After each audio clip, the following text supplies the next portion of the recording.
Yeah, so hello, my name is Anna, and I am a mapper, but I'm so much more.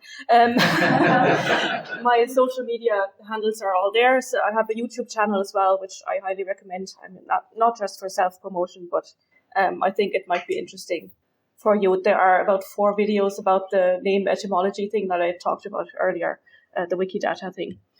Let's start with a little bit of market research. Who has heard about OpenStreetMap here before they met me? 1, 2, 3, 4. Okay, that's about the number I thought I would get. It's not an awful lot. Who here has used daft.ie, met Erin, Transport for Ireland, has watched the documentary about the murder of Sophie Toscan-Duplantier on Netflix? What else? Strava, Commute.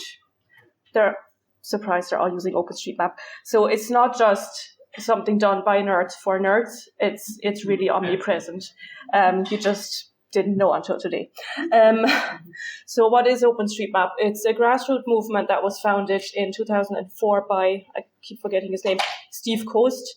And that I keep forgetting his name just goes to show that it's really a community thing, and that we're not like in admiration of someone like Steve Jobs or, like he's our most important hero or something like that. It's really a community thing. I like to call it a one map for all because, as I said, all the use cases that I mentioned before, it's used in sat-navs, it's used by people with children. There are special maps for people with children that show all the nappy changing tables, for example, if they are mapped. It's highly used by cyclists and so on and so forth. It's open data. It's an open database license. So anyone can use it for free if you know how to. And it's also open source, which means that it is highly adaptable. So I've personally, as was said, I'm mapping a lot of history, but not just history.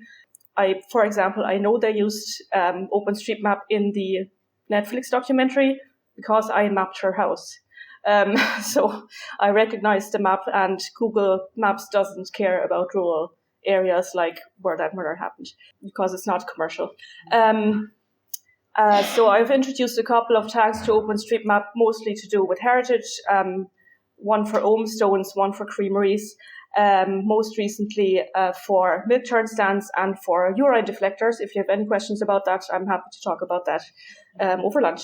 It is not really a map, it is a geodatabase, which is machine readable, but it is of course also human readable, and we produce maps and map styles so humans can use it.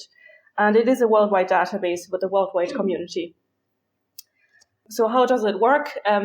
We're mostly using aerial imagery, not Google Maps, of course, because that's copyrighted. But for example, Bing, Microsoft has really come around to our way of thinking, and other providers, also Street View, again, not Google Street View because it's copyrighted, but there are alternatives like Bing, I think it's called StreetSide, and Papillary, which we collect ourselves, just going around with our phones or having a dash cam on our car or on the bike, and of course on the ground survey. So yesterday I mapped the toilets, for example, in the hotel because it's important to know where toilets are.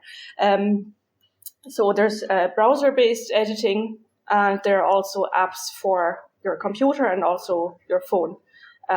Obviously, I used my phone for the toilets, for example. And because it's open source, it is, as I said, it's highly adaptable, and there are apps for mapping certain things, but I can't go into that because I only have 10 minutes. We're using a key value system. So I thought, how can I explain that most easily? I'm using an example of highways because that's relatable. Everybody's been on a highway and used the highway and used sat-navs. So this is a road near where I live.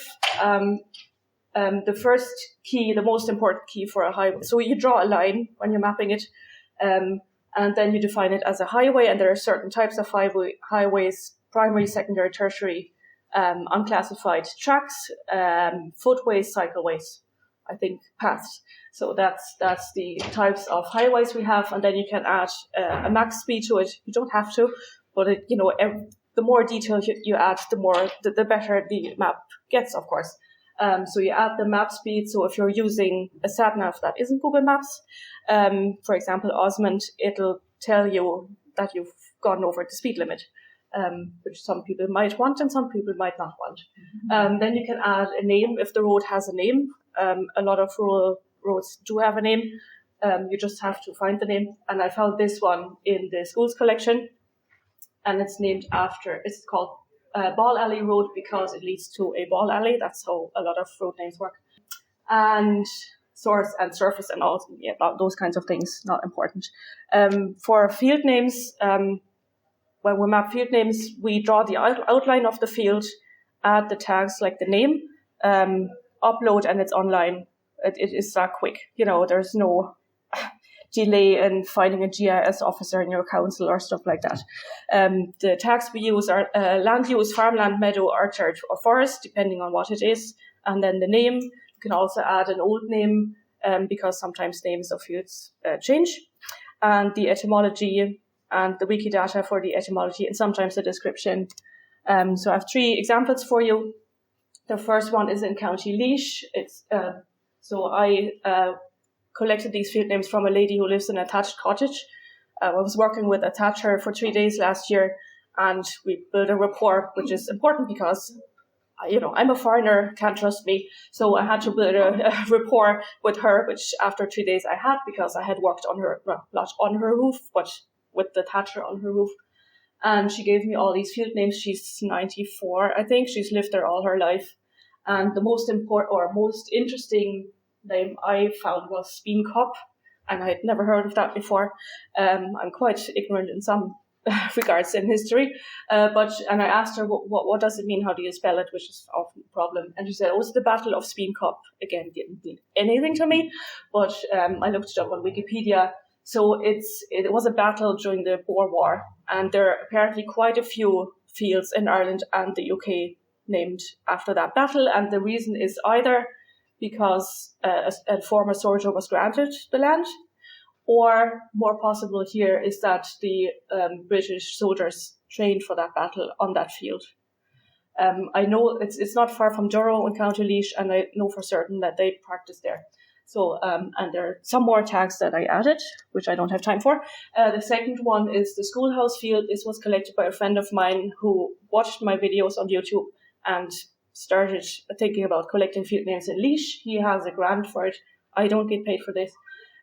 So one of the field names was Schoolhouse Field, and they didn't know why it was Schoolhouse Field because there is no schoolhouse there.